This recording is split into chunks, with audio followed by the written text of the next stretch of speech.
खबरें जो हमें सीधा जोड़ती हैं आपसे, जिनका आपकी जिंदगी पर होता है सीधा असर।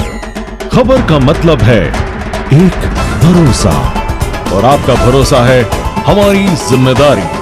ATL टीवी, भरोसा अलवर का। नमस्कार, आप देख रहे हैं ATL न्यूज और आपके साथ मैं हूं रविंद्र तिवारी। पेश है आज की हेडलाइंस।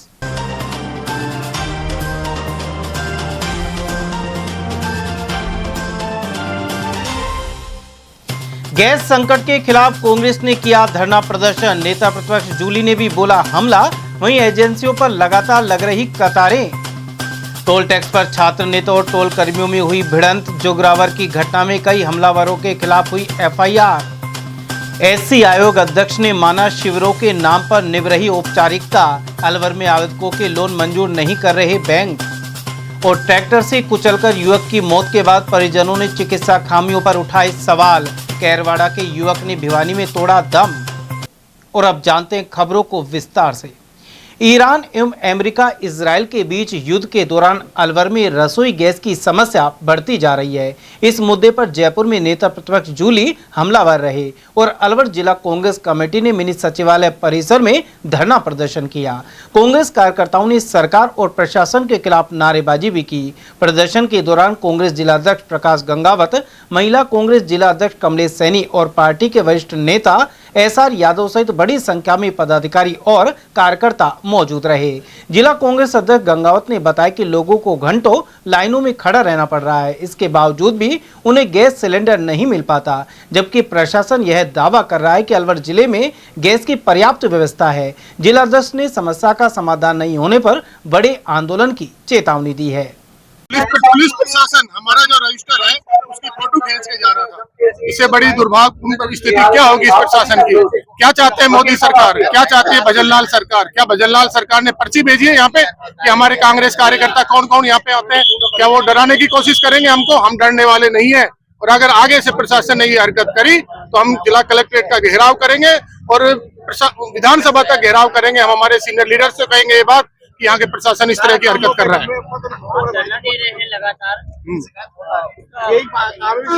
नहीं, धरना जो मोदी सरकार ने जो एक गैस की कमी बता के 70 रुपए 66 रुपए जो रेट बढ़ाई है, उसका क्या कारण है? और आज हर गैस एजेंसी पे आप जाइए, वहाँ पे भीड़ लगी हुई है। न ऑनलाइन बुकिंग हो रही है, न वहाँ पे बुकिंग हो रही है, सब कालाबाजारी हो रही है। 2000 रुपए से 2500 रुपए तक सिलेंडर बेचे जा रहे हैं। क्या प्रशासन मूक दर्शक बना बैठा है? क्या प्रशासन यहाँ पे बैठ के इस तरह हमारी CID करवा रहा है? नहीं, ऐसा नहीं होगा। अगर यही हरकत रही तो हम आने वाले समय में आंदोलन करेंगे। उधर राजस्थान विधानसभा में नेता प्रतिपक्ष टीकाराम जूली ने प्रदेश में रसोई गैस की भारी किल्लत और जनता में व्याप्त डर को लेकर राज्य सरकार पर हमला बोला है। उन्होंने स्पष्ट किया कि वर्तमान संकट प्राकृतिक नहीं बल्कि सरकार के गलत फैसलों का परिणाम है। प्रदेश कांग्रेस मुख्यालय पर जूली ने कहा कि सरकार ने घरेलू गैस के दामों में 60 रुपए की अप्रत्याशित वृद्धि कर दी। वहीं दूसरी ओर कमर्शियल सिलेंडर की सप्लाई रोककर बाजार में कृत्रिम संकट पैदा कर दिया है। उन्होंने कहा कि गैस की कमी के कारण होटल, ढाबे, कैंटीन और पर्यटन से जुड़े छोटे व्यवसाय बंद होने की कगार पर हैं। नेता प्रतिपक्ष ने सरकार से गैस सिलेंडर की उपलब्धता और वास्तविक मांग पर तत्काल श्वेत पत्र जारी करने की मांग की है। इस दौरान प्रदेश कांग्रेस कमेटी के अध्यक्ष गोविंद सिंह डोटासरा ने भी सरकार की कार्यप्रणाली पर सवाल उठाए। आज जो स्थिति बनी पूरे प्रदेश में और देश में कोहराम मचा हुआ है, मैं निवेदन करता हूं इस सरकार से, मांग करता हूं कि एक श्वेत पत्र जारी करें आप कि आपकी कार्य योजना क्या है, कितने आपके पास सिलेंडर है, कितनी डिमांड है। जो आप कह रहे हो किसी को पैनिक होने की जरूरत नहीं है, तो आप बताइए। आपने सबसे पहले पैनिक किया, आपने 60 रुपए घरेलू सिलेंडर पे बढ़ा दिए और उसके बाद जो है कमर्शियल सिलेंडर पे आपने पैसा बढ़ा दिया और कमर्शियल सिलेंडर की आपने सप्लाई रोक दी। तो पैनिक तो आपने किया ना। और कमर्शियल सिलेंडर नहीं मिलने से ढाबे हैं, रेस्टोरेंट हैं, होटल हैं, कई इंडस्ट्री हैं, चाहे वो कपड़ा इंडस्ट्री हो, मेडिकल की इंडस्ट्री हो, चाहे वो आपकी सिरेमिक इंडस्ट्री हो, बहुत सी ऐसी इंडस्ट्रियां हैं जो बंद होने के कगार पे आ गई। वहां जो लोग मजदूरी कर रहे हैं उनकी नौकरी छूट रही है। तो उसके लिए आपका क्या प्लान है? और ये हमारे वाले भी ये कह रहे हैं कि भैया तो भारत सरकार का काम है, तो फिर ये डबल इंजन कब काम आएगा? आप तो कह रहे हो ना हमारी डबल इंजन की सरकार है। तो आज राजस्थान को जरूरत है तो फिर दूसरा इंजन कब काम आएगा? आज राजस्थान की मदद उस इंजन को करनी चाहिए ना। क्या मोदी जी अब सिगड़ी युग की वापस शुरुआत करना चाहेंगे या चाहते हैं? अभी देख लेना आप, आने वाले 2-3 दिनों के अंदर बीजेपी के प्रवक्ता आएंगे और चूल्हे पे रोटी और भोजन बनाने के फायदे आपको गिनाने लग जाएंगे कि इससे सबका ज्ञान शुरू हो जाएगा कि हमें जो है चूल्हे पे रोटी बनानी चाहिए। आप देखिए, पूरे अगर इलाके में जाके देखेंगे तो कोयले की और लकड़ी की जो है 25% डिमांड बढ़ चुकी है, इंडक्शन की 50% जो है डिमांड बढ़ चुकी है। लोग जो है परेशान है, कालाबाजारी हो रही है, और कालाबाजारी को आप रोकेंगे कैसे? आपका क्या प्लान है? आपको बताना चाहिए, लेकिन आप इन सब बातों पे आपका कोई मतलब नहीं है। उधर अलवर शहर में एलपीजी रसोई गैस सिलेंडर को लेकर लोगों की परेशानी कम होने का नाम नहीं ले रही। गैस एजेंसियों के बाहर सुबह से ही लंबी कतारें नजर आती हैं। कई लोगों का कहना है कि वे सुबह 5 बजे से लाइन में लगे हुए हैं, लेकिन इसके बावजूद उन्हें सिलेंडर नहीं मिल पा रहा। मालवीय नगर स्थित मॉडर्न गैस सर्विस के बाहर सिलेंडर लेने पहुंचे लोगों की पुलिस से तीखी बहस हो गई।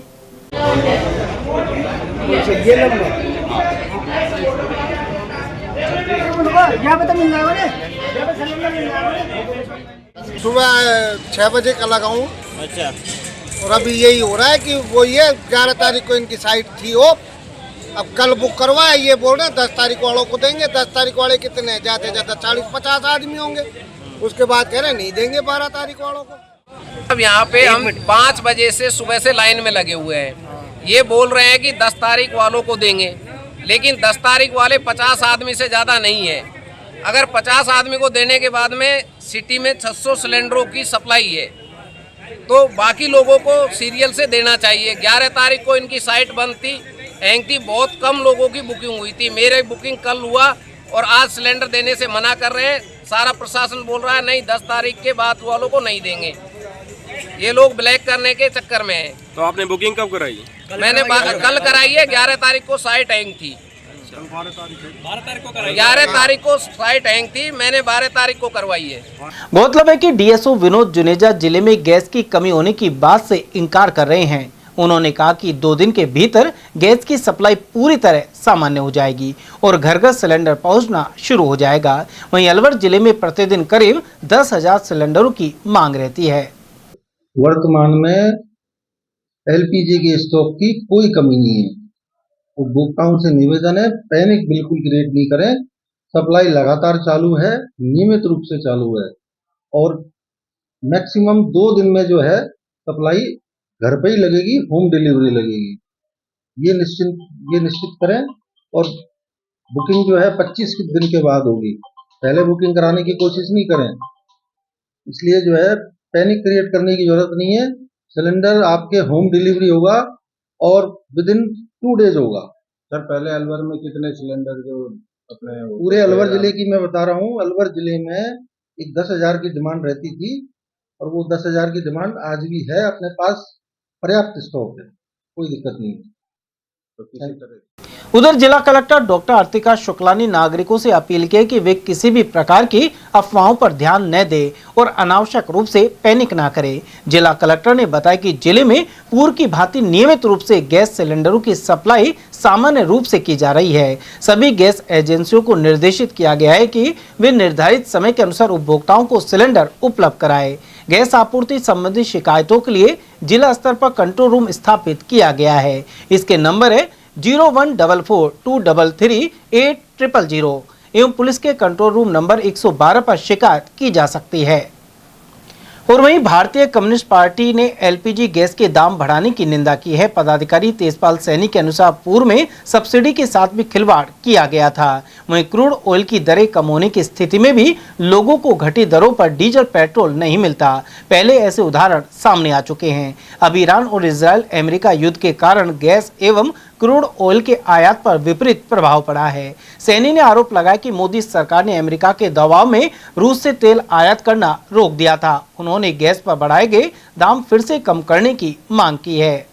अलवर ही नहीं पूरे देश के अंदर रसोई गैस की किल्लत चल रही है और आम जन परेशान है। और अलवर का तो बुरा हाल है, सिलेंडर अवेलेबल है लेकिन बुकिंग है वो बंद कर दी जाती है, लोगों को दी नहीं जाती और 1700, 1800 रुपये के अंदर एक सिलेंडर बिक रहा है। लोगों की लाइन लगी रहती है और जो मजदूर वर्ग है उसका तो जीना बड़ा दुर्लभ हो रहा है। जिस तरह से महंगाई के अंदर अब वो रोटी भी नहीं बना पा रहा, नया सिलेंडर मिल रहा है उसको, और मिल रहा है तो ऊंचे 3 गुना दामों में मिल रहा है। हम एडमिनिस्ट्रेशन से, जिला कलेक्टर से अनुरोध करते हैं कि जो ये जो चोर बाजारी हो रही है, काला बाजारी हो रही है, इसको तुरंत बंद किया जाए, जिससे कि आम जन को इससे राहत मिल सके। क्योंकि आम जन इतना परेशान है, वो एक मजदूर है जो कहाँ से लाएगा, जो 800 रुपये में सिलेंडर मिलता है वो 1700 रुपये में सिलेंडर मिल रहा है। तो इसलिए हमको इसके खिलाफ आंदोलन भी करना है, और आज हम ये तय करेंगे कि हमारे को किस तरह से जो आम जन परेशान हो रहा है, महंगाई की वजह से परेशान हो रहा है, इस पे हम कोई निर्णय लेके और आगे की रणनीति बना के हम आंदोलन करेंगे। लगातार गैस के दाम बढ़ रहे हैं और लोग परेशान हैं, बुकिंग भी नहीं हो पा रही है गैस, और लगातार कालाबाजारी नज़र आ रही है। क्या कहना चाहिए? गैस के जो दाम सरकार ने बढ़ाए हैं, इससे तो ऐसा लगता है कि सरकार को केवल बहाना चाहिए था गैस का दाम बढ़ाने के लिए। एक तरफ तो बीजेपी नेता कह रहे हैं कि गैस की कोई कमी नहीं है, दूसरी ओर आम जनता परेशान हो रही है, सिलेंडर लेकर भी घूम रहे हैं। होटल जो चल रहे थे जिनमें खाने वाने का प्रोग्राम था, उनमें भी वो बड़े सिलेंडर नहीं मिल रहे हैं। जो एलपीजी गैस से जो गाड़ियाँ चलती हैं, उनको भी एलपीजी गैस नहीं मिल रही है, और इससे काफ़ी परेशानी हो रही है। ये सरकार आम जनता के हित में कभी भी नहीं रही है। पहले सभी आम जनता को जो सब्सिडी के जो सिलेंडर मिलते थे, उन सब्सिडी की समाप्त करने के लिए सरकार ने अपील की थी कि सब्सिडी अपनी वापस ले लीजिए और पूरे दाम पर सिलेंडर लीजिए। गरीबों को भी उज्ज्वला गैस के नाम से जो कनेक्शन जो जारी किए थे, उसमें भी वो सब्सिडी बैंक खातों में डालने लगे।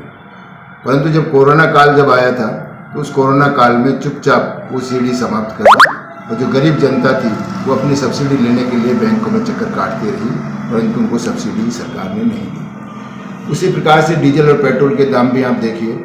कोरोना काल में जो सिलेंडर था वो $15 का एक सिलेंडर $15 का एक बैरल क्रूड ऑयल का आने लगा था। उसके बावजूद भी सरकार ने कोई दाम कम नहीं किए। इसी प्रकार से जो अंतर्राष्ट्रीय स्तर पर कहें जो आता था हमारे पास क्रूड ऑयल, उसकी जो हमारी सरकार की जो नीति थी कि अंतर्राष्ट्रीय स्तर पर जो भी भाव होंगे उस हिसाब से प्रतिदिन डीजल पेट्रोल के दाम तय होंगे, परंतु इस सरकार ने उस नीति को भी त्याग दिया और अपनी मनमानी चलाते रहे।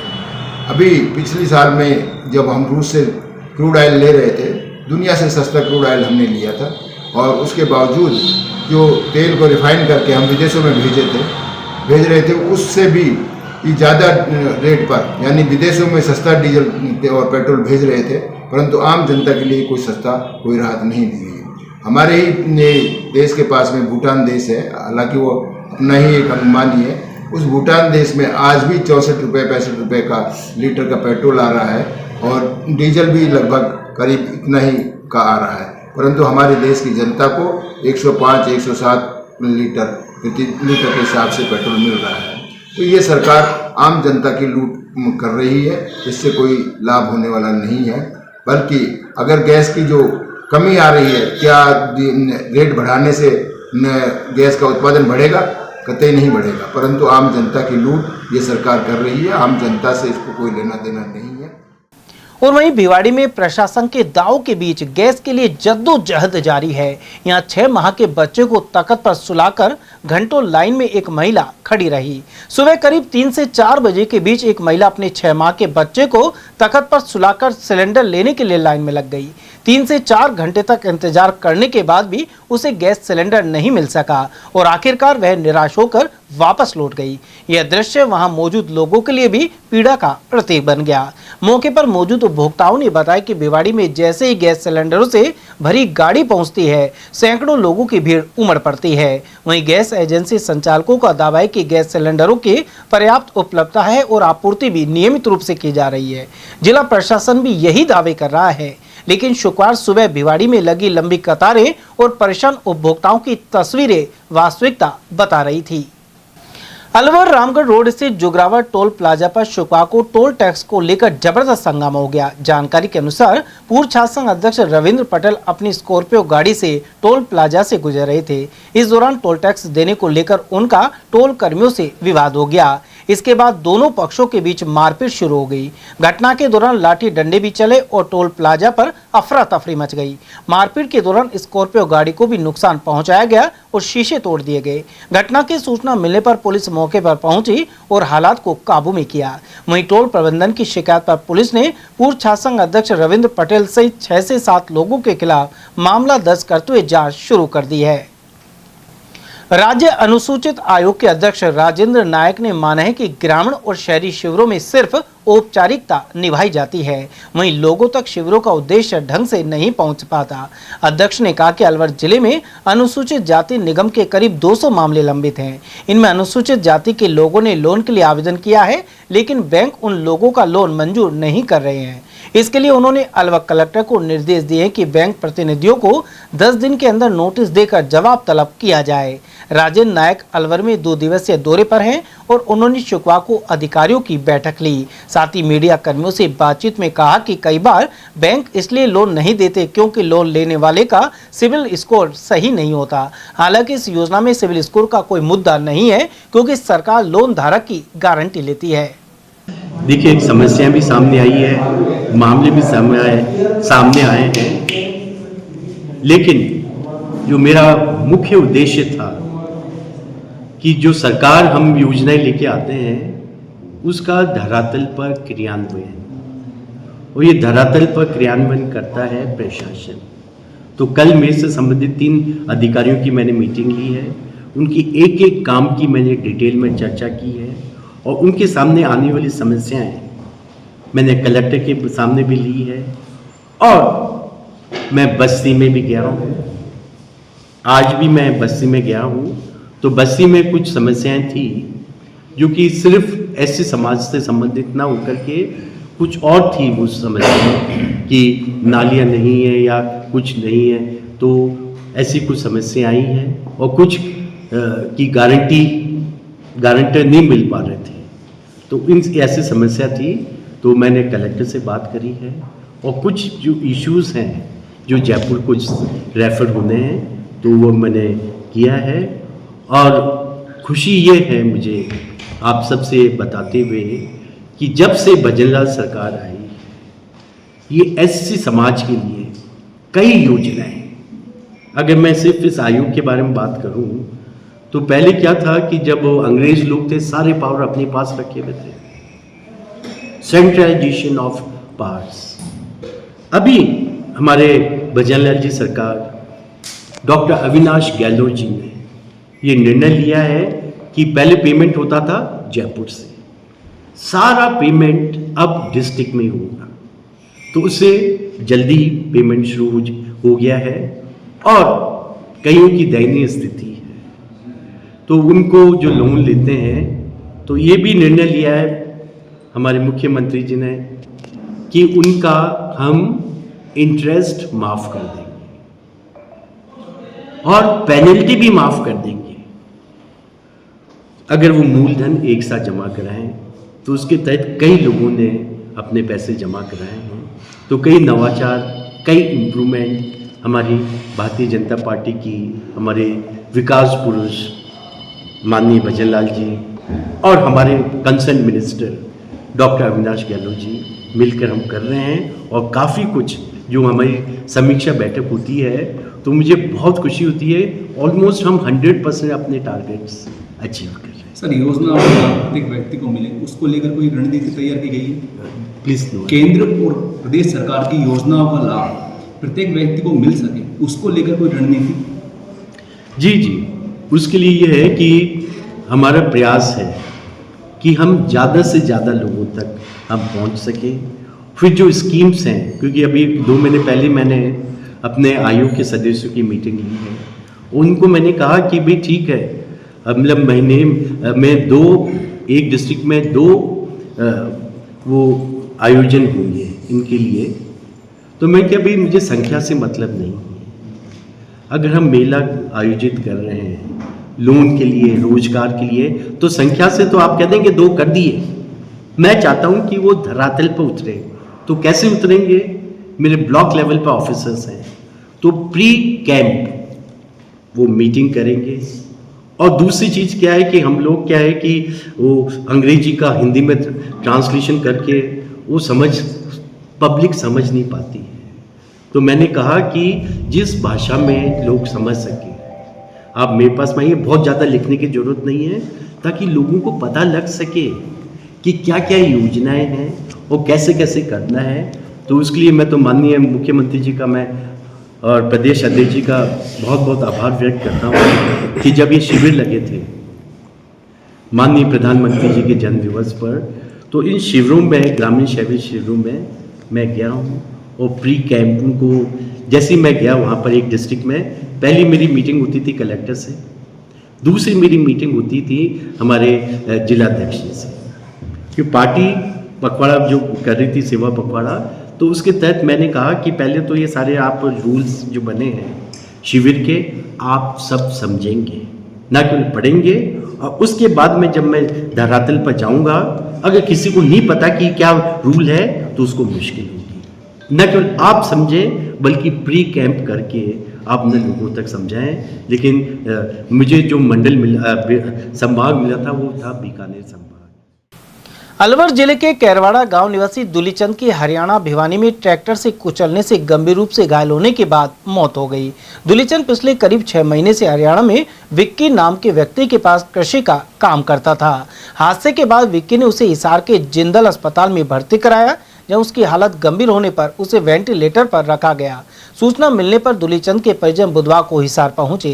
गुरुवार रात को परिजन उसे एम्बुलेंस से अलवर सरकारी अस्पताल लेकर आए। परिजनों का आरोप है कि दुलीचंद को जिस एम्बुलेंस से हरियाणा से अलवर लाया गया था, उसमें वेंटिलेटर और ऑक्सीजन की व्यवस्था तक नहीं थी। इसके अलावा उन्होंने आरोप लगाया कि डॉक्टरों ने मरीज को अंदर भर्ती नहीं किया और जयपुर रेफर कर दिया। समय पर ढंग का इलाज नहीं मिलने के कारण दुलीचंद ने दम तोड़ दिया।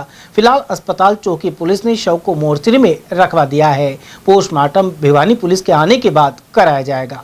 एक्सीडेंट हुआ है। कहाँ पे? भिवानी। कैसे हुआ था?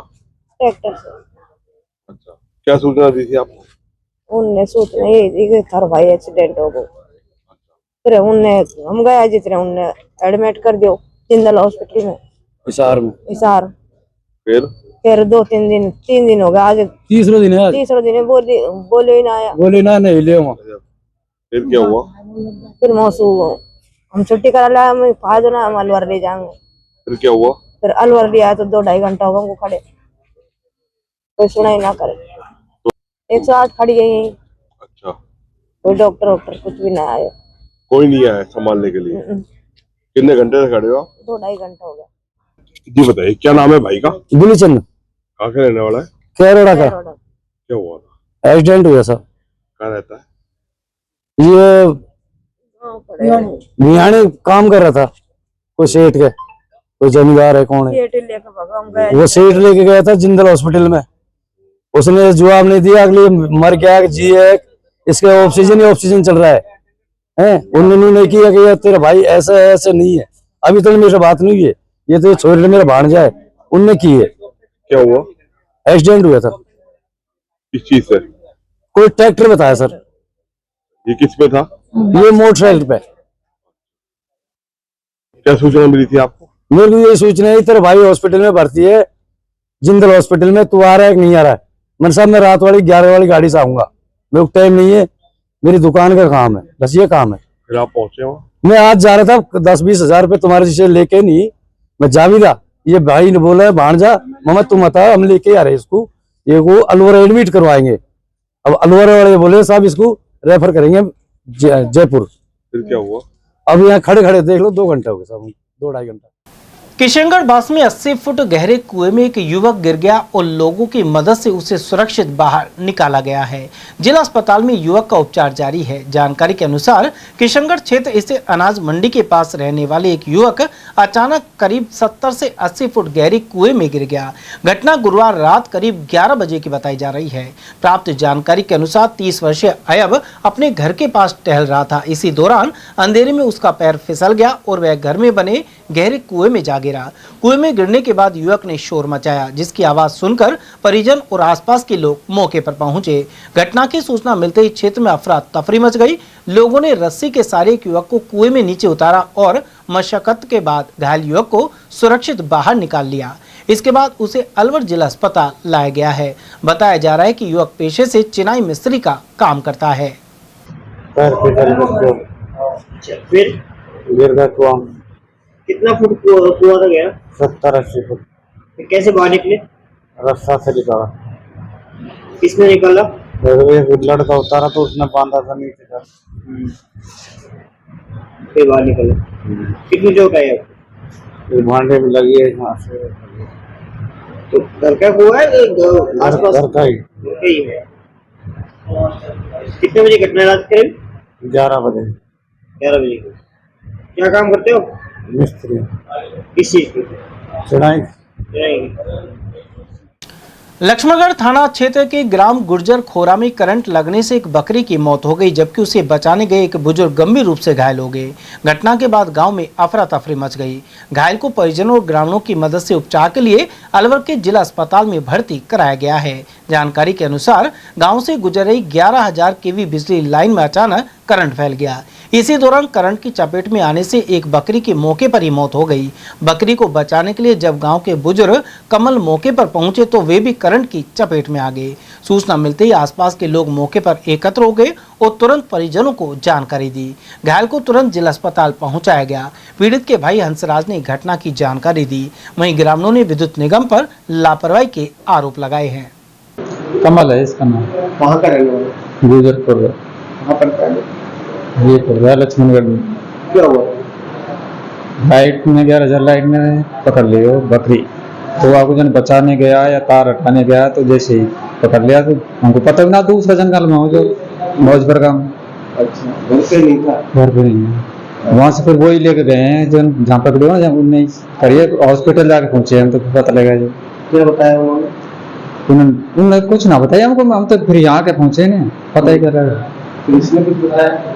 मुझे पता ही ना है, मैं कैसे पकड़ लिया, मुझे कुछ पता नहीं लगा। करंट लगा। बकरी तो मर गई मौका पे है।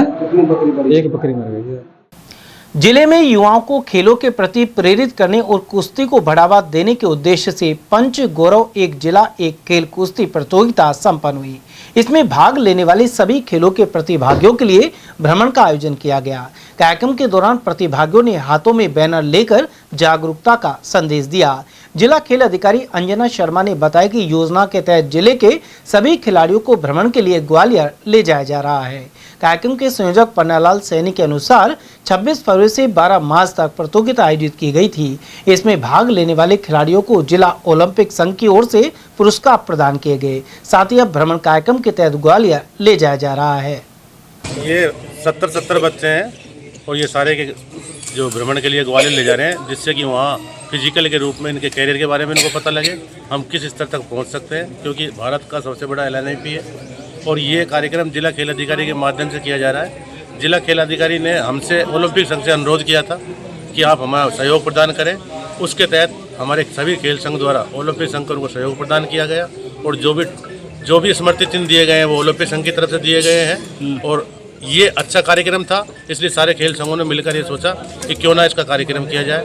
मैं सचिव ओलंपिक संघ पन्नालाल सैनी हूँ और इस कार्यक्रम में मैंने भरपूर सहयोग किया है जितना हो सकता है और आगे भी करते रहेंगे, क्योंकि अंजना मैडम जिला खेल अधिकारी बहुत अच्छा कार्य कर रही है बच्चों के लिए, तो हमें कोई दिक्कत नहीं है अच्छे कार्य के लिए सहयोग करने। अपने ये पंचगौरव की एक योजना है सरकार की, उसके तहत अपना जो है अपने कार्यक्रम हुए हैं। इसमें हमारे जो शारीरिक शिक्षकों की जो है क्लासेस थी एडवांस की, उसके बाद शिविर कैंप लगा रखा था हम लोगों ने, फिर उसके बाद हमने प्रतियोगिता कराई, उसके बाद आज भ्रमण के लिए LNIP ग्वालियर में लेके जा रहे हैं, ताकि इन बच्चों को सभी खेलों के हैं, इसमें कोई एक अकेला कुश्ती का नहीं है, सब खेलों को लेकर जा रहे हैं, जिससे कि उन बच्चों को पता चले फ्यूचर में हमारा खेल के द्वारा कैसे फ्यूचर बनता है, हम किस प्लेटफॉर्म पे काम कर सकते हैं। कोई फिजियोथेरेपिस्ट बन सकता है या कोई डॉक्टर बन सकता है, या क्या डाइट पे कर सकते हैं, या हम लोग आप जो है अच्छा प्लेयर कैसे बन सकते हैं, इन सब चीज़ों के लेकर हम ये इस क्लास देने जा रहे हैं। ये बच्चे आपसे पहले क्या ये 71 है और इतने ही अपने खैरतल तिजारा में, इतने ही यहाँ से दोनों जगह से लेकर जा रहे हैं। ये इससे पहले बच्चे कौन कौन से खेल खेल चुके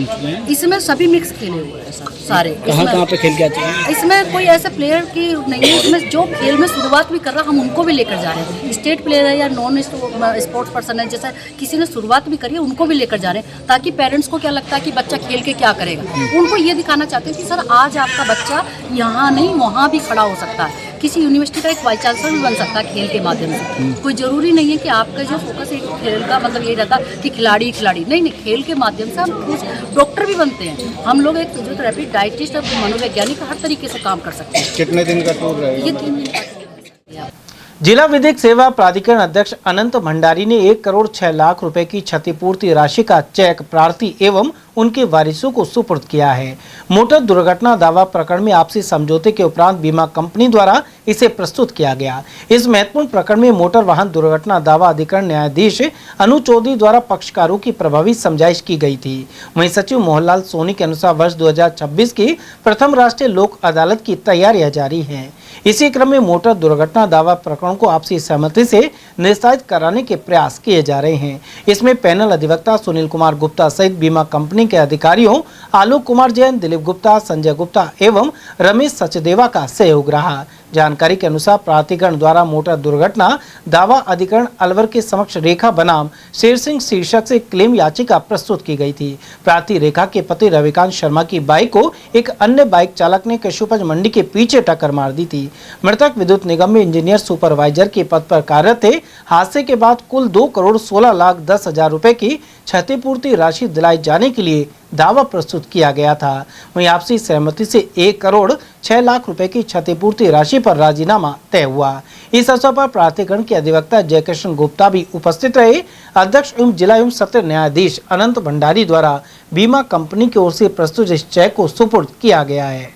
विधिक सेवा प्राधिकरण अलवर के अध्यक्ष श्रीमान अनंत भंडारी जी, जो कि हमारे जिला एवं सेशन न्यायाधीश अलवर जिला न्याय क्षेत्र से हैं, उनके सौजन्य उनके मार्गदर्शन में और मैडम श्रीमती अन्नू जी चौधरी, जो कि मोटर वाहन दुर्घटना प्राधिकरण के अतिरिक्त कार्यभार है, उनके न्यायाधीश है, जो ये कार्य देख रहे हैं। आप सभी के संयुक्त प्रयासों से और सुनील जी गुप्ता, जो कि संबंधित बीमा कंपनी के पैनल एडवोकेट है, आपके द्वारा प्रयास किए जाने से पक्षकारान में ये राजीनामा संभव हुआ और 1 करोड़ से अधिक की जो क्षतिपूर्ति राशि प्राधिकरण को दिलाई गई है, ये बहुत ही एक समुचित और अच्छी राशि है, स्मार्ट राशि है, जिस पर यह समझौता संभव हुआ और श्रीमान जी का मार्गदर्शन रहा पूरा। और लोक अदालत में ये राजीनामा होने से ऐसे मुकदमों में समय, श्रम और पैसे की बचत होती है और पक्षकारान में जो राजीनामा होता है उसमें न किसी की हार होती है और न किसी की जीत होती है, बल्कि एक सम्मानजनक स्थिति में जो समझौता होता है वो मतलब सबके हित में है। तो इसी भावना को लेकर के लोक अदालत कार्य करती है और राष्ट्रीय लोक अदालत में अलवर जिला न्याय क्षेत्र से अधिकाधिक प्रकरण है वो इसी भावना से निपटाए जाएंगे। थोड़ा विस्तार से अभी राष्ट्रीय लोक अदालत कल के दिन नियत है। कल 14 मार्च को राष्ट्रीय लोक अदालत है, जिसके अंदर लोगों का आपस में बैठ के हम पक्षकारों का राजीनामा कराते हैं। उसी मुहिम में आज एक राजीनामा हमने कराया है, जिसमें प्रार्थी रेखा शर्मा ने यूनाइटेड इंडिया इंश्योरेंस कंपनी से मोटर एक्सीडेंट क्लेम का मुआवजा राशि आज सेटल करके 1 करोड़ और 6 लाख रुपए 6 लाख रुपए आज ही इंश्योरेंस कंपनी ने दिए। इंश्योरेंस कंपनी का और पार्टियों का हम बहुत बहुत आभार व्यक्त करते हैं। इन लोगों ने मेहनत करके और राजीनामा को कराया और एक लोक अदालत की भावना से इसको सफल बनाया है। और ऐसे ही हम काफी सारे मुकदमे हैं जो लोक अदालत की भावना से सेटल कराने की कोशिश कर रहे हैं। होगा तो कल काफी सारे मुकदमे हम लोक अदालत की भावना से सेटल कराएंगे। मोटर वाहन दुर्घटना से संबंधित प्रकरण है। इस केस में प्रार्थी रेखा के पति, तेजस के पिता, हरप्रसाद के पुत्र, उर्मिला देवी के पुत्र श्री रविकांत की दिनांक 27/9/24 को वाहन संख्या RJ02 VB 1009 से दुर्घटना हो गई थी, जिस दुर्घटना में चोटों के कारण उनकी मृत्यु हो गई। उनके वारिसों द्वारा न्यायालय मोटर वाहन दुर्घटना दावा अधिकरण अलवर में दुर्घटना के कारण हुई मृत्यु की क्षतिपूर्ति प्राप्त करने के लिए क्लेम दावा पेश किया, जिसमें मैं United India insurance company limited की ओर से उनका अधिवक्ता नियुक्त हुआ, सुनील कुमार गुप्ता। हमारे इस पत्रावली का बीमा कंपनी ने जांच कराई, तो हमारे जो TPF इंचार्ज है संजय गुप्ता और मेरा डिस्कस हुआ। फिर हमारी मैडम अनु चौधरी, श्रीमती अनु चौधरी, डीजे साहब हमारे, मोहनलाल जी हमारे लीगल एड के सचिव, हमने आपस में पत्रावली की बातचीत की, संजय जी ने बातचीत की, तो हमको ये प्रकरण फिट लगा। इस केस में हम बिना लड़े सीधा मुआवजा राशि दे सकते हैं। फिर हमारे संजय जी ने हमारी इस प्रकरण को रीजनल ऑफिस में रेफर किया। डीजे साहब, मैडम, मोहनलाल जी ने अथक प्रयास किए, हमने अथक प्रयास किए। प्रार्थी अधिवक्ता जयकिशन गुप्ता है इसमें, उन्होंने अथक प्रयास किए, पार्टी को बुलाया और एक कंक्लूजन अमाउंट लाए 1,06,00,000, जिसमें पार्टी खुश हुई। बीमा कंपनी को भी तैयार किया 1,06,00,000 में। हमारे DGM साहब और हमारे RM साहब, DGM साहब आलोक जैन जी और RM साहब दिलीप जी, संजय जी, हमारे टीम के जो अलवर MSCT देखते हैं रमेश सचदेवा, हम सब ने मेहनत की। तो साहब के सामने एक प्रपोजल रखा, डीजे साहब, मैडम और मोहनलाल जी जो हमारे सचिव हैं, कि 1,06,00,000 में हम करने के लिए तैयार हैं। इन्होंने पार्टी को समझाया, पार्टी भी तैयार, इन्होंने तैयार किया, हमारा बहुत सहयोग किया लीगल एड की तरफ से कि ये प्रकरण 1,06,00,000 में हो जाए तो बहुत अच्छी क्षतिपूर्ति राशि है। बीमा कंपनी के उच्च अधिकारी से भी बात की, तो फाइनलाइज हमने 1,06,00,000 रुपए में ये राजीनामा करना तय पाया। राजस्थान खाद्य व्यापार महासंघ के प्रदेश अध्यक्ष सुरेश जलालपुरिया के अनुसार अमेरिका इजराइल के साथ ईरान के युद्ध का भारत पर प्रभाव सीमित है। उन्होंने बताया कि विदेश से खाद्य तेल की सप्लाई कम हो रही है और भारत में सरसों तेल का ही प्रयोग अधिक हो रहा है, इस वजह से इसके दामों में भी वृद्धि देखी गई है। जलालपुरिया ने कहा कि बहुत से लोग आवश्यकता से अधिक गैस घर ले जाना चाहते हैं और ऐसे में भीड़ देखी जा रही है। इसके अलावा डीजल पेट्रोल की भी पर्याप्त उपलब्धता है। जलालपुरिया ने कहा कि प्रधानमंत्री नरेंद्र मोदी के नेतृत्व में स्थिति नियंत्रण में है, साथ ही राज्य सरकार और प्रशासन भी पूरी तरह से नजर रखे हुए है। देखो, आपको ये पता है कि भारत एक शांति प्रिय देश है और हम यहाँ सभी धर्मों के लोग रहते हैं, और जिन देशों में युद्ध चल रहा है वो एक कौम के हिसाब से अपना वर्चस्व रखना चाहते हैं। वर्चस्व की लड़ाई में जो विदेशी जो लड़ाई चल रही है उसमें चूंकि हमारा भारत में जो पूरा खपत का तेल है वो सिर्फ 40-42% पैदा होता है। हम 58-60% आयातित तेलों पर निर्भर हैं। आयातित तेल जब विदेशों में अशांति है तो चाहे समुद्री जहाज का रास्ता हो चाहे भावों का हो तो वो ऊंचा रहता ही है। तो आपूर्ति विदेशी तेलों की वर्तमान में कम है और सरसों तेल के बराबर जो 20-30 रुपये नीचे होता था वो बराबर है। इसलिए मैं समझता हूँ कि इसका प्रभाव आम जनता को विशेष नहीं पड़ रहा, क्योंकि आम जनता को तो नीचे वाला तेल भी वो सरसों तेल में मिक्सिंग होकर बिकता था। तो डीजल पेट्रोल और रसोई गैस की बात की जाए तो उसका कितना प्रभाव पड़ रहा है? ये तो जब किसी देश में युद्ध होता है या गांव में जब कोई भी आग लगती है तो बिलों में तो तपक जाती है, उसका असर थोड़ा बहुत होगा, लेकिन मैं समझता हूँ कि हमारी सरकार इसको बहुत कंट्रोल निगरानी किए हुए है और कोई विशेष इसमें कोई आपूर्ति बाधा नहीं है। लेकिन सर गैस पर तो इस तरह के हालात हैं। कुछ भारत का एक नागरिक का एक आदत पड़ गई है, थोड़ा सा हल्ला मचता है तो उसमें आदमी सोचता है कि मैं पहले आऊँ इकट्ठा कर लूँ। जो इकट्ठा करने की जो आदत है, अन्यथा ऐसा कुछ नहीं है। मैंने परसों भी गैस बुक कराई थी और कल घर पे दे गया ज्योति गैस वाला, जो स्कीम 10 में जो है नाम से दिया ही होगा। तो लोग बाग भ्रम की वजह से ज़्यादा गैस ले रहे हैं। भ्रम में लाइन लग रही है, लोग बाग सोचते हैं कि कहीं मैं गैस में ब्लैक से नहीं खरीदनी पड़े, इसलिए आपूर्ति सरकार बनाए हुए है, सख्ती कर रही है। और मैं समझता हूँ कि अगर जनता बहुत तसल्ली से अपना इसको काम में लेगी तो मैं कोई विशेष इसमें प्रभाव नहीं पड़ेगा। डीजल पेट्रोल पर भी संकट आ सकता है।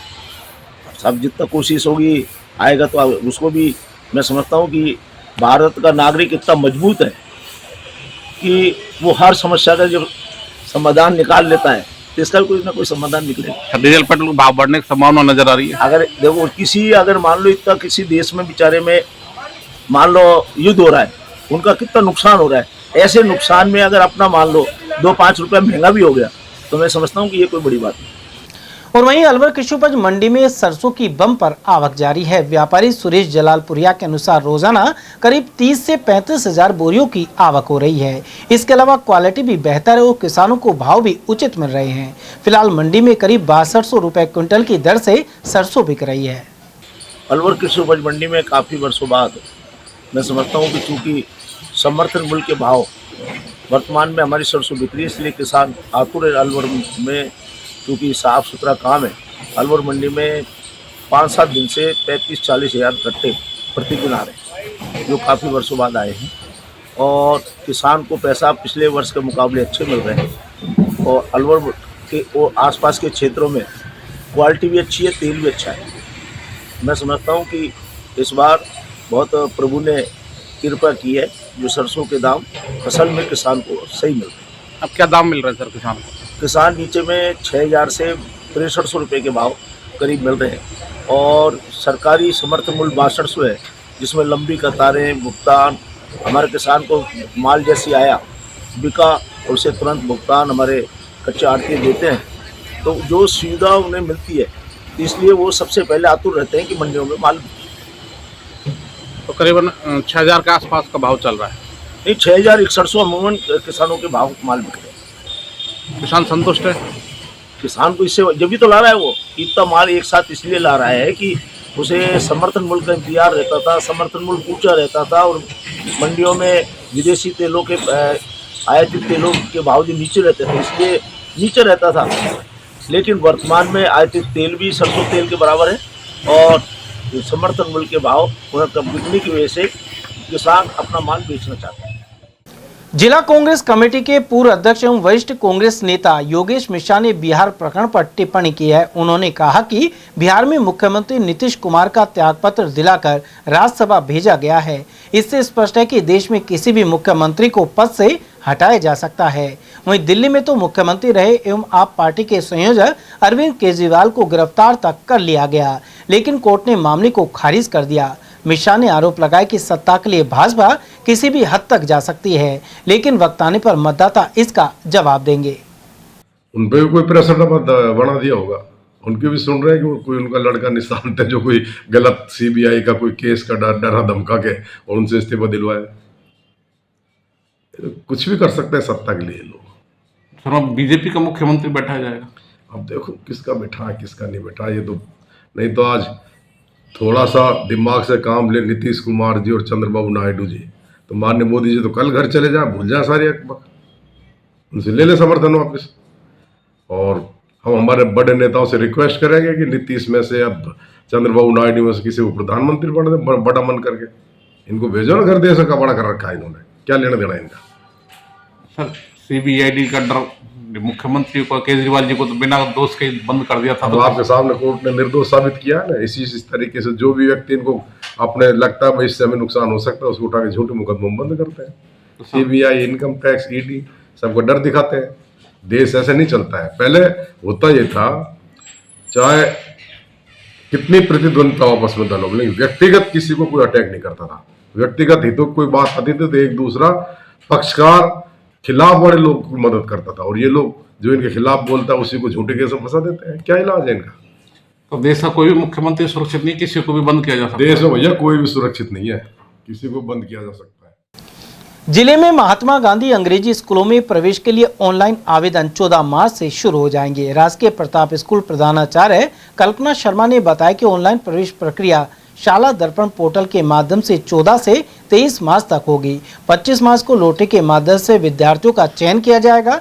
चयनित विद्यार्थियों की सूची 27 मार्च को जारी होगी और 28 मार्च से स्कूलों में एडमिशन होंगे। साथ ही 1 अप्रैल से नया सत्र शुरू हो जाएगा। 14 तारीख से 23 तारीख तक प्रवेश प्रक्रिया प्रारंभ हो जाएगी। ऑनलाइन आवेदन होंगे, जिसके लिए शाला दर्पण पोर्टल के माध्यम से 25 मार्च को इसकी जो चयन सूची है, जो चयन लॉटरी है, वो लॉटरी निकाली जाएगी और 27 मार्च को जो चयन सूची है वो जारी की जाएगी कि किस बच्चे का चयन हुआ है और 28 मार्च से बच्चों का प्रवेश प्रारंभ हो जाएगा और 1 अप्रैल से सभी बच्चों के लिए विद्यालय में आने का सिलसिला शुरू हो जाएगा। नया सत्र प्रारंभ हो जाएगा और नए सत्र प्रारंभ होते ही हमारे जो कार्यक्रम हैं जो विद्यालय से संबंधित गतिविधियां हैं वो सभी प्रारंभ हो जाए। अलवर शहर के जयपुर रोड स्थित वार्ड 33 में पानी का संकट बना हुआ है। ऐसे में शुक्रवार को स्थानीय महिला पुरुष मिनी सचिवालय पहुंचे और जिला कलेक्टर को ज्ञापन सौंपा है। क्षेत्र की महिलाओं ने बताया कि पानी के लिए इधर उधर भटकना पड़ रहा है। सुबह से ही पानी के लिए टंकियों और हैंडपंपों के पास लंबी लाइनें लग जाती हैं। स्थानीय निवासियों ने जिला कलेक्टर को दिए ज्ञापन में जलापूर्ति सुनिश्चित करने की मांग की है। हम 1 महीने से बहुत ज्यादा परेशान है। छोटे छोटे बच्चे हैं, स्कूल नहीं जा पाते पानी के बगैर। पानी, औरत को तो पानी चाहिए घर के अंदर, और वही पानी नहीं। जेंट्स लोग ड्यूटी से आते हैं, नहाने को पानी नहीं, पीने को पानी नहीं, भागे डोल रहे हैं। पानी खूब अच्छे से पानी आ रहा था, पता नहीं लोगों की क्या चालबाजी चली, सारे पाइप निकाल के नहीं बोरिंग में से पटक दिए। अब ऐसे ही इधर उधर से लेके आ रहे हैं। कभी कहीं रोड से जाते हैं, भाग के नहीं, रोड क्रॉस करना पड़ता है। जयपुर रोड हमारा पड़ता है बीच में, क्रॉस करके नहीं, फिर बोरिंग होकर से कल साल लेके नहीं जाते हैं, लेके नहीं आते हैं पानी। हम आए हैं रामबख्श कॉलोनी वार्ड नंबर 33 से। समस्या यह है 1 महीने से पानी नहीं है। चलती हुई बोरिंग एकदम से बंद हो गई है और उसके प्रति किसी के कोई वार्ड मेंबर जाके झांका है और आम जनता बहुत परेशान है। पानी नहीं आ रहा भाई, घना दिन 1 महीने हो गए। 100 डूंगरी पानी नहीं आ रहा। हमारी बोर में खूब पानी आया, जो हटा दिया बोर को। अब हमको पानी चाहिए, हम ये समस्या है हमको। सब पानी का पेप काट के पटक दिया सारा, और अब मर रहा है। भारत स्काउट गाइड जिला मुख्यालय नजर बगीचे पर 5 दिवसीय निपुण प्रशिक्षण एवं जांच शिविर आयोजित किया गया। इसमें 20 बालिकाओं ने भाग लिया। सीओ गाइड विजय लक्ष्मी रोहिला ने बताया कि राजस्थान राज्य भारत स्काउट गाइड की ओर से 9 मार्च से 13 मार्च तक शिविर आयोजित किया गया। यह बालिकाएं निपुण परीक्षा पास करके राज्य पुरस्कार के लिए अग्रसर होंगी।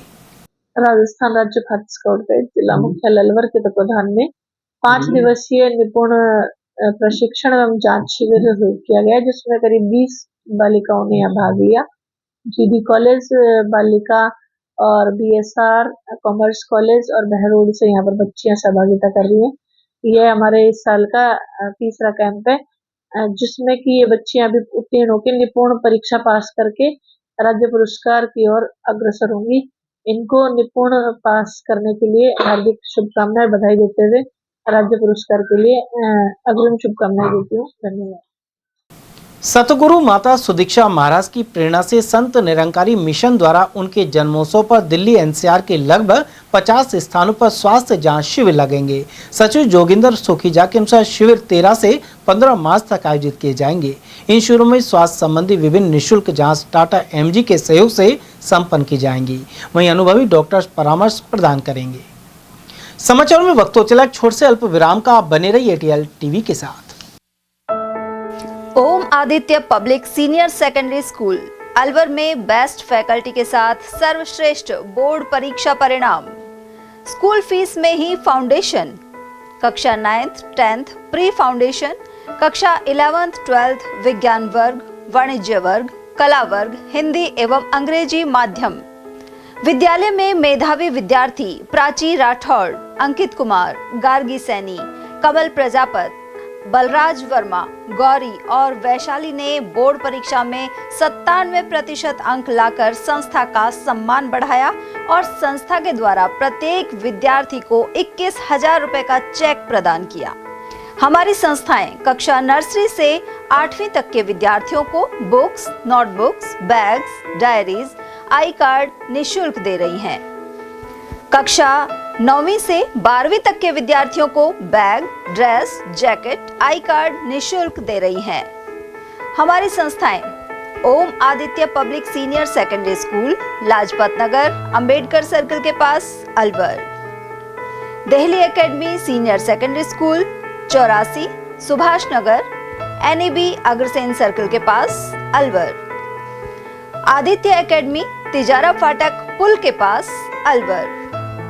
Contact number 9829107651 and 9116913576। आदित्य की परंपरा, सेवा, संस्कार और समर्पण। फर्नीचर का 32 साल पुराना जाना माना नाम राहुल डेकोर। यहाँ आपकी लाडली बिटिया के लिए अथवा अपने घर के लिए सभी प्रकार का सागवान का फर्नीचर उपलब्ध है।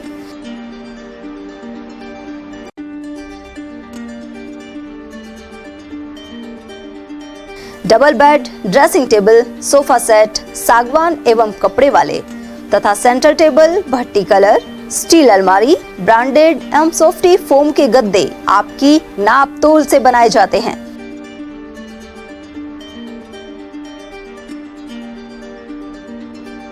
सभी सामान एक ही छत के नीचे उपलब्ध। हमारा पता है अलवर बोर्ड, जसवंत तिराहे से पहले, कटी घाटी, अलवर।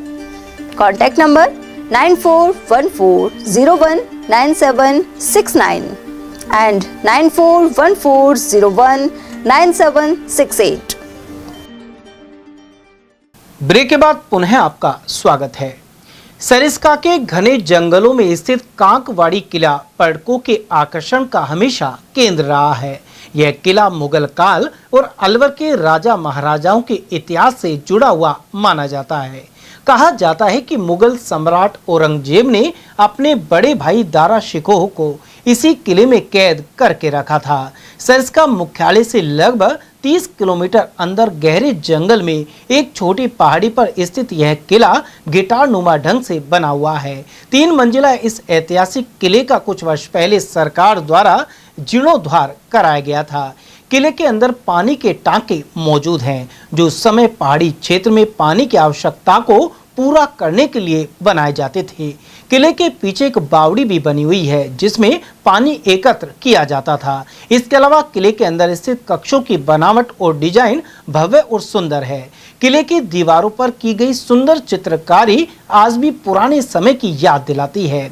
वहीं किले के पास एक बड़े जलाशय में पहाड़ों से आने वाला पानी इकट्ठा हो जाता है और इससे वन्य जीवों के लिए पानी की व्यवस्था होती है। यह किला सरिस्का क्षेत्र के पीला पानी नामक गांव के पास स्थित है और यह गांव धीरे धीरे विस्थापित किया जा रहा है। अलवर नगर निगम की ओर से रात्रिकालीन ऑटो टिपर संचालित किए जा रहे हैं। दुकानों से कचरा संग्रहण करने के लिए शाम को ऑटो टिपर की सेवा 7 बजे शुरू हो जाती है। वहीं जागरूक दुकानदार भी ऑटो टिपर के सायरन बजने के साथ कचरा डालने के लिए तैयार हो जाते हैं। इनमें सूखा और गीला कचरा अलग अलग रखा जाता है। विक्रेता विष्णु कुमार, रिंकू और राजकुमार के अनुसार समझदार दुकानदार पास की नाली में कचरा डालने के बजाय ऑटो टिपर का उपयोग कर रहे हैं।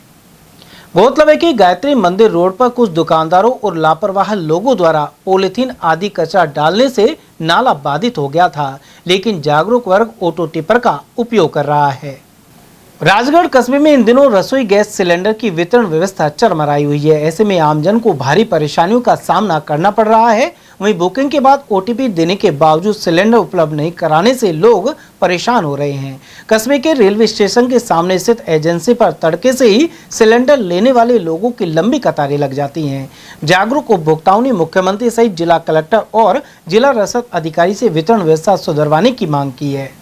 डिलीवरी को बता दी, सिलेंडर दिया नहीं, डिलीवर हो गया, मेमो कट गया और सिलेंडर नहीं दिया। ओटीपी नहीं आई क्या आपके पास? ओटीपी के बाद भी नहीं मिल रहा है। डिलीवर दिखा दिया और वहाँ से लाइन में निकाल दिया आपका सिलेंडर डिलीवर हो गया। 6 बजे का लग रहे हैं।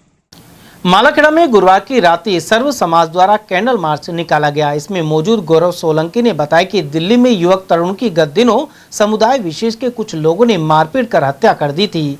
ऐसे में कैंडल मार्च और श्रद्धांजलि सभा का आयोजन किया गया है। साथ ही दोषियों को मृत्यु दंड की मांग की जा रही है। मालाखेड़ा नगर पालिका के नवीन बस स्टैंड पर पब्लिक टॉयलेट का अभाव बना हुआ है। ऐसे में यहाँ के दुकानदार और राहगीर परेशानी उठा रहे हैं। वर्षों पूर्व बनाए गए टॉयलेट क्षतिग्रस्त हो चुके हैं, लेकिन इनकी मरम्मत या नया निर्माण नहीं किया जा रहा है। गौरतलब है कि पास से स्थित बाजार में भी कई गाँव के लोग पहुँचते हैं, लेकिन उनके लिए भी सुलभ सुविधाओं का अभाव बना हुआ है।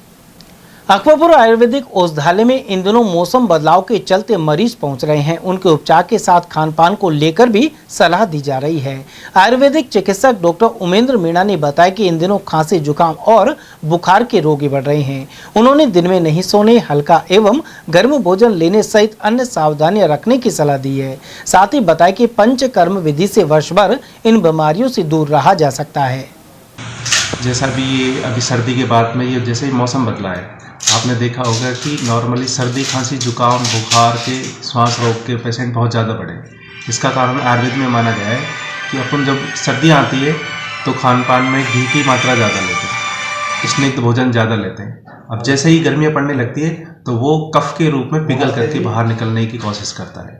तो इससे बचाव के लिए सबसे आसान तरीका मैं बताता हूँ। एक तो दिन में नहीं सोना है, दिन में सोने से कफ बढ़ता है और ये जो बीमारी मैंने बताई, सर्दी खांसी जुकाम बुखार है, इनका होने के चांसेस ज़्यादा होते हैं। दूसरा ये है कि इस दिनों में हल्का सुपाच्य भोजन लेना चाहिए और रूक्ष और ताज़ा गर्म खाना खाना चाहिए। लेकिन जैसे जैसे धीरे धीरे मौसम बदलता है तो उसमें अपन को सावधानी की ज़्यादा ज़रूरत पड़ती है। इसमें आयुर्वेद में जिनको ऐसा होता है, अक्सर एलर्जी जैसा होता है या अस्थमा की दिक्कत रहती है, कफ संबंधी बीमारियाँ ज़्यादा होती है, उसके लिए हमारे यहाँ पर वमन कर्म, पंचकर्म की एक विधा है वमन कर्म, जिसका बहुत अच्छे से उल्लेख किया गया है। अगर इस मौसम में वो वमन कर्म कर लिया जाता है तो आप पूरे साल भर के लिए इस कफ संबंधी बीमारी, जैसे किसी का अस्थमा रहता है, सर्दी खांसी जुकाम बार बार होता है, बुखार आता है, तो इनसे आप पूरे साल भर बच सकते हैं सिर्फ एक वमन कर्म के द्वारा।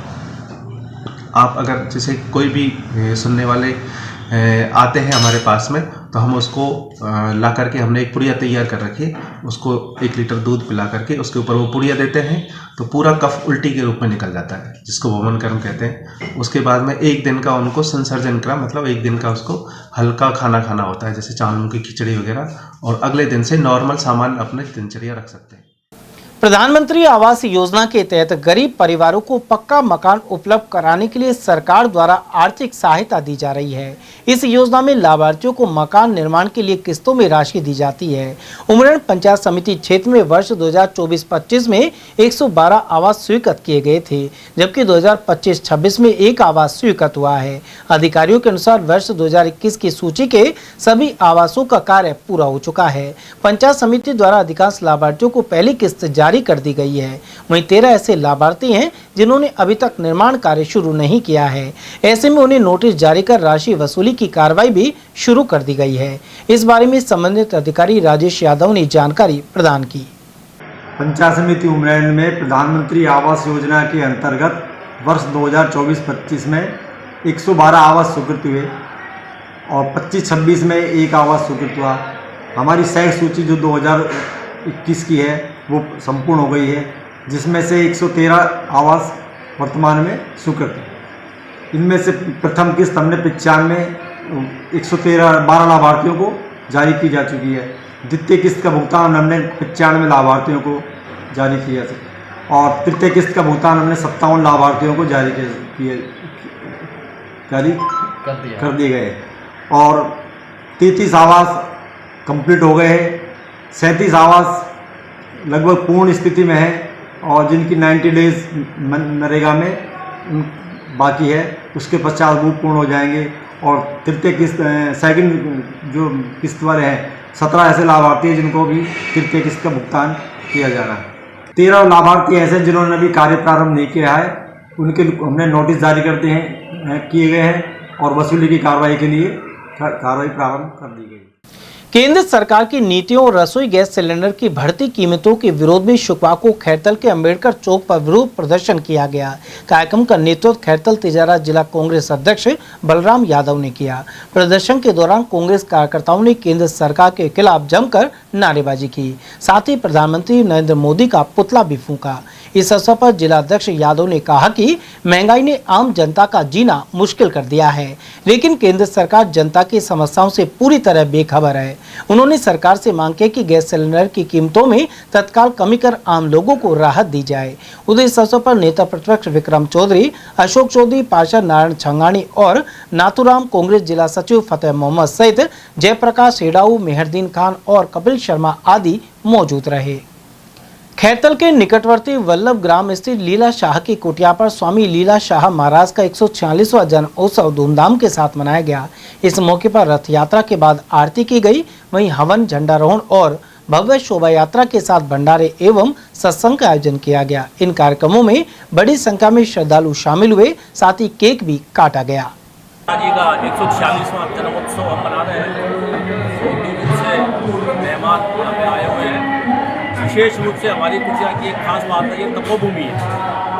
स्वामी लीला शाह जी यहाँ आके हर साल तप करते थे। स्वामी लीला शाह जी की तपोभूमि वल्लभ ग्राम कुटिया पर स्वामी जी का 146वां जन्मोत्सव मना रहे हैं।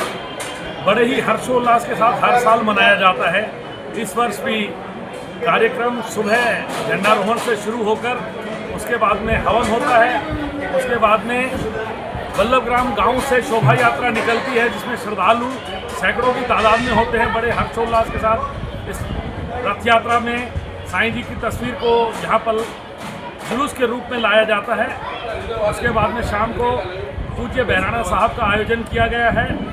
तत्पश्चात भंडारा साहब होगा और 15 तारीख को विशाल रक्तदान शिविर का आयोजन किया गया है। खुशी का, हर्ष का दिन है। आज हम सभी यहाँ पर स्वामी लीलाशाह कुटिया वल्लभग्राम में स्वामी लीलाशाह जी महाराज का 146वां जन्मदिन बहुत ही उत्साह के साथ मना रहे हैं। सुबह से ही कार्यक्रम चल रहे हैं। सुबह पहले 5 बजे रथ यात्रा गांव में निकली थी। उसके बाद 7:15 बजे आरती, 9:15 बजे हवन, 10:15 बजे झंडारोहण। उसके बाद ठीक 11-11:15 बजे शोभा यात्रा वल्लभग्राम से निकलकर अपने यहाँ कुटिया पर आई। औद्योगिक नगरी भिवाड़ी में चोरी की घटनाएं थमने का नाम नहीं ले रही हैं। फेज तृतीय थाना क्षेत्र में डोर टू डोर कचरा संग्रहण करने वाली कंपनी के वाहनों से बैटरियां चोरी कर ली गई। जानकारी के अनुसार रोहतक स्थित firm Shri Balaji care taker द्वारा नगर परिषद भिवाड़ी में घर घर कचरा संग्रहण का ठेका लिया हुआ था। ठेके के तहत उपयोग में लाई जा रही 17 कचरा गाड़ियों को यूआईटी सेक्टर 4 स्थित सामुदायिक भवन परिसर और उसके बाहर पार्किंग में खड़ा किया गया था। फर्म के कर्मचारी संजीत ने बताया कि 12 मार्च को केयर टेकर फूलमती ने फोन कर वाहनों की बैटरियां गायब होने की सूचना दी थी। सीसीटीवी फुटेज में सामने आया कि 3 अज्ञात चोर 3 व्हीलर टेम्पो में आए और बाहर खड़ी 8 गाड़ियों की बैटरियां चोरी करके ले गए। इन्हीं शातिरों ने 11 मार्च के तड़के भी 9 गाड़ियों की बैटरियां और वायरिंग पार कर ली। पीड़ित ने पुलिस थाना फेज तृतीय में शिकायत देकर अज्ञात चोरों के खिलाफ मामला दर्ज करवाया है। मेरे साथ 8 टेम्पो की बैटरी ले गए कोई खोल के। अच्छा। और 4 टेम्पो की वायरिंग ले गए। और कितनी तारीख की घटना है ये? 11 तारीख। 11 तारीख। क्या आपने पुलिस का सहारा लिया? एफआईआर दर्ज की क्या? मालिक ने की होगी, मैंने तो नहीं की। स्वामी विवेकानंद राजकीय मॉडल स्कूल हिंगवा हेड़ा के विद्यार्थियों ने national level science fest olympiad में श्रेष्ठ प्रदर्शन किया है। प्रतियोगिता का विद्यालय स्तर पर संचालन मनीषा परवानी द्वारा किया गया। वहीं 5 विद्यार्थियों ने मेरिट सूची में स्थान प्राप्त किया है। ओलंपियाड के आधिकारिक परिणामों के अनुसार साक्षी यादव ने स्वर्ण, हिमांशु यादव ने रजत और फलक खातून ने कांस्य पदक हासिल किया है। परीक्षा समन्वयक मनीषा परवानी के अनुसार यह सफलता विद्यालय में बढ़ती शैक्षणिक जागरूकता और वैज्ञानिक दृष्टिकोण का प्रतीक है। वहीं प्रधानाचार्य रतन लाल के अनुसार ऐसी प्रतियोगिताओं के में भागीदारी से विद्यार्थियों का ज्ञान और आत्मविश्वास बढ़ता है। जिला कलेक्टर डॉक्टर आर्तिका शुक्ला ने बुधवार डी ब्लॉक के पार्क में निर्माणाधीन पार्क लाइब्रेरी का निरीक्षण किया। उन्होंने यूआईटी के कार्यों की सराहना करते हुए निर्देश दिए कि इसे आधुनिक एवं आइडियल लाइब्रेरी के रूप में तैयार कराएं। उन्होंने निर्देश दिए कि यहाँ के पार्क के सौंदर्यीकरण पर विशेष ध्यान दिया जाए। जिला कलेक्टर ने स्थानीय निवासियों से संवाद भी किया। इस दौरान जिला परिषद के मुख्य कार्यकारी अधिकारी सालुके गौरव रविंद्र और यूआईटी के अधिशासी अभियंता अशोक मदान सहित संबंधित अधिकारी मौजूद रहे। बहरोड विधानसभा क्षेत्र के अंतर्गत रेवाणा गांव में योगीराज बाबा राम स्वरूप दास महाराज दादूपंथी का भव्य मेला और भंडारा आयोजित हुआ। इसमें भाजपा नेता डॉक्टर मोहित जसवंत यादव बतौर मुख्य अतिथि शामिल हुए। कार्यक्रम के मुख्य आयोजक महंत जसवंत सिंह महाराज थे। इस दौरान डॉक्टर मोहित ने बाबा रामस्वरूप दास महाराज के दर्शन कर क्षेत्र वासियों की सुख समृद्धि, शांति और उन्नति की कामना की। साथ ही उन्होंने रेवाणा गांव में विधायक डॉक्टर जसवंत सिंह यादव की अनुशंसा पर विधायक कोष से 5 लाख रुपए की घोषणा भी की। इस मौके पर जयवीर भाटी और साथी कलाकारों ने लोक गीतों के माध्यम से बाबा का गुणगान किया। इस दौरान सरपंच लीलाराम, नवरत्न और भूप सिंह सहित अनिल, देशराज, राजेंद्र, सुनील यादव और डॉक्टर जगत आदि उपस्थित रहे।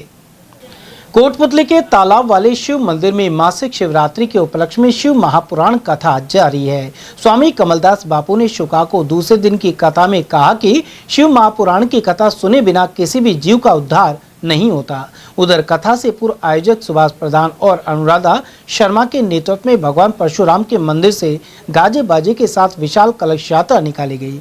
वहीं आयोजन से जुड़ी ज्ञानवती देवी मिश्रा ने बताया कि कथा में मंदिर पुजारी सतीश योगी, किशोरीलाल, राजेश सवाई, महेंद्र तिवारी, प्रमोद गुरु, चेयरमैन महेंद्र और राजेश सैनी आदि की उपस्थिति रही।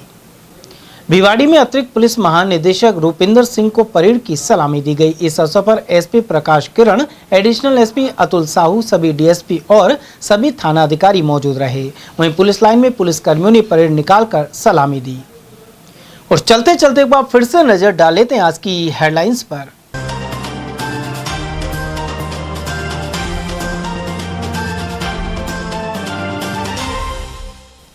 गैस संकट के खिलाफ कांग्रेस ने किया धरना प्रदर्शन। नेता प्रतिपक्ष जूली ने भी बोला हमला। वहीं एजेंसियों पर लगातार लग रही कतारें। टोल टैक्स पर छात्र नेता और टोल कर्मियों में हुई भिड़ंत। जोगरावर की घटना में कई हमलावरों के खिलाफ हुई एफआईआर। एससी आयोग अध्यक्ष ने माना शिविरों के नाम पर निभ रही औपचारिकता। अलवर में आवेदकों के लोन मंजूर नहीं कर रहे बैंक। और ट्रैक्टर से कुचलकर युवक की मौत के बाद परिजनों ने चिकित्सा खामियों पर उठाए सवाल। कैरवाड़ा के युवक ने भिवानी में तोड़ा दम। समाचारों में आज के लिए बस इतना ही। दीजिए पूरी टीम के साथ रविंद्र तिवारी को इजाजत। नमस्कार।